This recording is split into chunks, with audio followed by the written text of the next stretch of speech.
Good morning बच्चों, welcome you all आज के इस वीडियो में जिसमें हम सॉल्व करने वाले हैं क्लास 9th की इंग्लिश मीडियम की सारी वर्कशीट्स। शुरू करेंगे आज की मैथ्स की वर्कशीट के साथ, फिर साइंस की और फिर हिंदी की।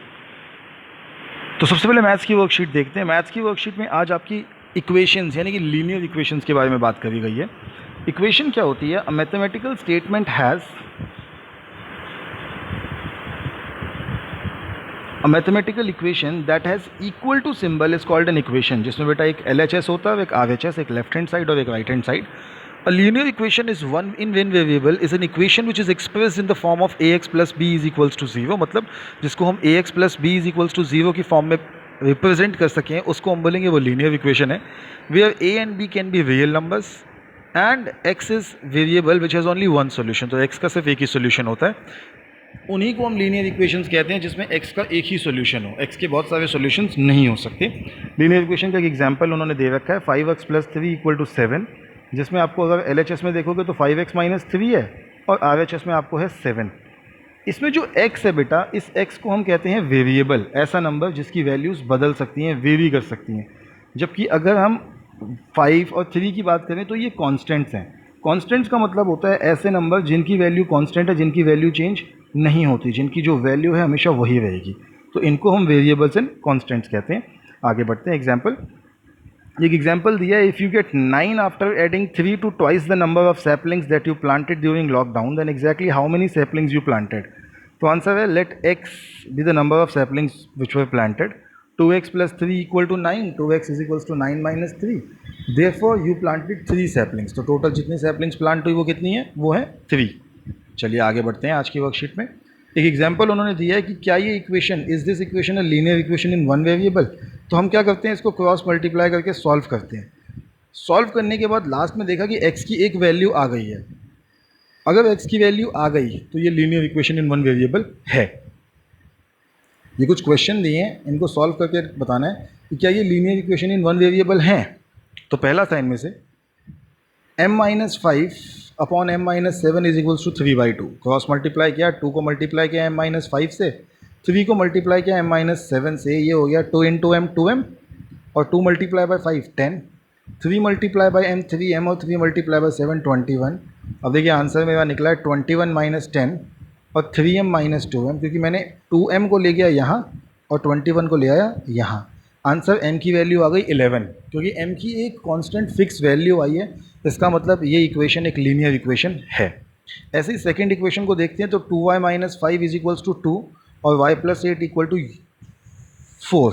सॉल्व किया तो 2 2 आ गया 4, 2 2 4y और 2 × -5 - 10। ऐसे ही 4 × y 4y और 4 8 32। 4y को इस साइड ले गया, ये हो गया 4y - 4y यानी कि 0। अब अगर मैं ध्यान से देखूं तो यहाँ पे कांस्टेंट तो मेरे पास बचा है 42, लेकिन कोई वेरिएबल ही नहीं है। क्योंकि कोई वेरिएबल नहीं है तो हम कहेंगे ये linear equation in one variable नहीं है। ऐसा ही थर्ड क्वेश्चन देखते हैं। थर्ड क्वेश्चन है p + 5 upon p - 7 is equals to p/3। तो ये हो गया 3p + 5 और p - 7 को मल्टीप्लाई किया p से, तो ये हो गया 3 × p 3p, 3 × 5 15, p × p p² और p × 7 7p। 15 को यहीं छोड़ा, बाकी p वाली टर्म वहाँ ले गया। तो मैं यहाँ देखूँ तो ये इक्वेशन जो बनी वो p² में बनी है, यानी कि ये एक क्वाड्रेटिक इक्वेशन है जिसके अंदर x की हाईएस्ट पावर 2 होती है। इसको हम लीनियर इक्वेशन नहीं कह सकते, वन वेरिएबल वाली। और लास्ट है x + 3 upon y + 5 is equals to 2x upon y। तो बेटा ये तो वैसे ही इसमें मुझे दिख रहे हैं 2 वेरिएबल्स, एक x और एक y। तो ये तो linear equation in one variable हो ही नहीं सकती, क्योंकि इसमें दिखते ही 2 वेरिएबल हैं, एक x दिख रहा है और एक y दिख रहा है। चलिए आगे बढ़ते हैं। आज जो आपका अगला है वो है let's explore it further. The perimeter of a rectangular garden is 53 centimetre, it's width is this, find the length. तो इन्होंने पेरीमीटर दे रखा है, विड्थ दे रखी है, लेंथ आपसे पूछी है। यानी कि ये एक तरीके की जो क्वेश्चन है वो लीनियर इक्वेशन के क्वेश्चन हैं। इनको ट्राई करते हैं, समझते हैं। Frame the statement for the following equations and let's see what your friends have framed. तो इक्वेशन की फ्रेम करनी है, हम इक्वेशन के सॉल्यूशन देख लेते हैं फटाफट। पहला है x - 5 इज इक्वल्स टू 0, तो -5 उधर चला गया, x इज इक्वल्स टू क्या हो गया 5। फिर है x + 7 is equals to 40, x plus 7 is equals to 40 दिया है, तो हमने क्या किया, हम इस 7 को उस साइड ले गए, ये हो गया 40 माइनस 7, एक्स की वैल्यू आ गई 33। सेकंड क्वेश्चन, थर्ड है 2m plus 3 is equals to 56। हमने m को यहीं छोड़ा, 3 वहाँ ले गए, 56 माइनस 3 यानी 53। 2 यहाँ मल्टीप्लाई हो तो यहाँ डिवाइड हो गया, आंसर आ गया m is equals to 53 upon 2। Fourth है y is equals to 1/5x। तो हम कहेंगे ये लीनियर इक्वेशन है ही नहीं, क्योंकि इसमें एक y है और एक x है। फिर आया x minus 3 upon 6 is equals to 1/2। तो 2 को मल्टीप्लाई किया x से, 2x, 2 मल्टीप्लाई बाय 3 माइनस 6 और 6 इंटू 1 6। ये 6 उस तरफ गया, 6 प्लस 6 12। ये 2 जो यहाँ मल्टीप्लाई हुआ तो यहाँ जाके हो गया डिवाइड, 12 अपॉन 2 कितना होता है 6। तो मेरा आंसर आ गया x की वैल्यू 6। और जो सिक्स लास्ट पार्ट है वो है 2x प्लस 9 इक्वल टू 27। तो 2x is equals to 27 minus 9 जो कि होता है 18। तो x is equals to 18 upon 2, x की वैल्यू आ गई 9। तो ये आपकी मैथ्स की वर्कशीट पूरी हो गई है। हम आगे बढ़ते हैं आज की आपकी अगली वर्कशीट की तरफ, जो कि है साइंस की। और आज हम पढ़ेंगे माइक्रो ऑर्गेनिजम्स के बारे में। नाम अपने आप में बताता है, माइक्रो ऑर्गेनिजम्स मतलब छोटे organisms. Micro organisms are very tiny living organisms, they are so small that we need a microscope to see them, that is why they are called microbes or microorganisms. They can live almost in every type of condition that exist on the earth. ये 4 type के होते हैं, bacteria, fungi, protozoa और algae. Type of micro organisms, जैसे कोविड-19 आप जानते हैं, तो कोविड-19 वायरस की वजह से है। तो वायरस को ना हम एक इम्पॉर्टेंट लिविंग ऑर्गेनिज्म तो माइक्रो ऑर्गेनिज्म तो मानते हैं, लेकिन लिविंग नहीं मानते, क्योंकि वायरस बॉडी के बाहर जिंदा नहीं होता, वो बॉडी के अंदर जाके लिविंग बनता है। Micro organisms play an important role in our lives. Microorganisms helps us in making many kinds of food products. They are used for various purposes. कौन कौन से purpose? Making cheese, making bread, decomposition of organic matter यानी कि manure बनाने में, medicine बनाने में और नाइट्रोजन फिक्सेशन में। इसके अलावा some micro organisms are harmful to us, जैसे कोविड वायरस होता है, टाइफाइड होता है, मलेरिया होता है, ये सब माइक्रो ऑर्गेनिजम्स की वजह से होते हैं। Disease causing micro organisms like bacteria and fungi move from an infected person to a healthy person by air, water, soil और फिजिकल कॉन्टैक्ट। जो ये डिजीज कॉजिंग माइक्रो ऑर्गेनिजम्स होते हैं वो एक ऑर्गेनिज्म से दूसरे ऑर्गेनिज्म पे मूव करते हैं।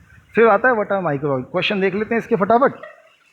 पहला है what are micro organisms, name 4 types of micro organisms. तो माइक्रो ऑर्गेनिजम्स क्या होते हैं और इनके 4 टाइप। तो आंसर देखते हैं, पहला आंसर बिल्कुल सामने आपके लिखा है। Micro organisms are very tiny living organisms, they are so small that we need a microscope to see them, that is why they are called microbes और micro organisms. They can live almost in every condition on earth. और 4 types हैं, bacteria, fungi, protozoa and algae. ये आपका पहला answer हो गया। Video को pause करके अपना आंसर लिख लीजिए। चलिए, मुझे उम्मीद है कि आपने फर्स्ट आंसर लिख लिया होगा, तो सेकंड आंसर की तरफ बढ़ते हैं। Write any 2 examples of food products that are obtained with the help of micro organisms. तो बहुत ही ईजी है, आप सेकंड आंसर यहाँ पे लिखेंगे। सेकंड आंसर एक हो गया आपका मेकिंग चीज़ और एक हो गया मेकिंग ब्रेड। थर्ड है right 4 uses of micro organisms. तो 4 यूजेस लिखना है, तो थर्ड पॉइंट यहाँ से स्टार्ट करते हैं। पहला यूज़ है नाइट्रोजन फिक्सेशन, दूसरा मेडिसिन प्रिपरेशन, तीसरा डिकम्पोजिशन ऑफ ऑर्गेनिक मैटर और चौथा मेकिंग ब्रेड। ये आपका थर्ड आंसर है, जिसके 4 पॉइंट आप लिख देंगे। बहुत ही आसान, आपका काम हो जाएगा। चलिए आगे बढ़ते हैं। फोर्थ है are all micro organisms harmful. तो हम कहेंगे नो।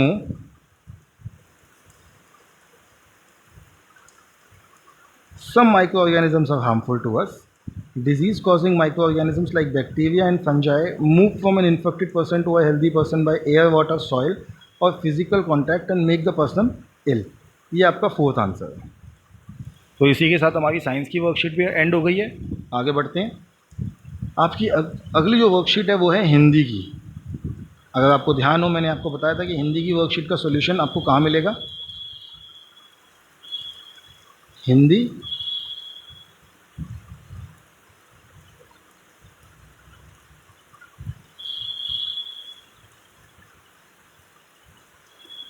का सॉल्यूशन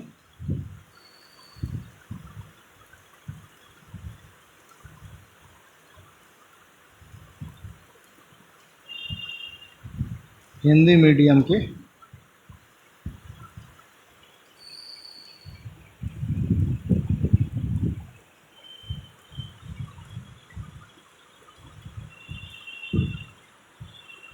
9th के वीडियो में मिलेगा।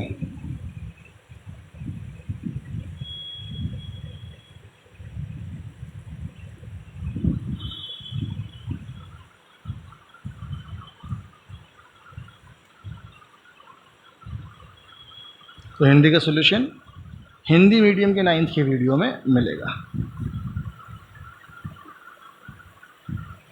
चलिए बच्चों, आपसे आज विदा लेते हैं, कल फिर मिलेंगे आपसे। तब तक के लिए stay healthy and stay safe.